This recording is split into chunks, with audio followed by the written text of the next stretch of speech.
নমস্কাৰ, মোৰ নাম শ্ৰী সুস্মিতা ডেকা। এটা কবিতা আবৃত্তি কৰিবলৈ আহিছোঁ। ভুল হ'লে ক্ষমা কৰিব। কবিতাটোৰ নাম হ'ল মৰমৰ জোনবাই।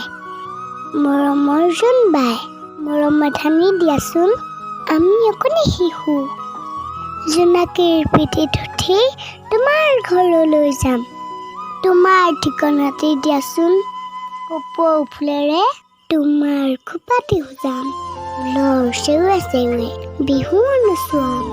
গগনাটি বজাবা, লাহে কঁকাল ভাঙিবা। আমালৈ চাই মিচিকিয়াই হাঁহিবা। অ' জোনবাই, মৰম অকণ দিয়াচোন, আমি অকণি শিশু। তোমাৰ চোতালত বহি বহি ককাৰ সাধু শুনিম আমি। দিয়াচোন জোনবাই তোমাৰ ঠিকনা। ধন্যবাদ।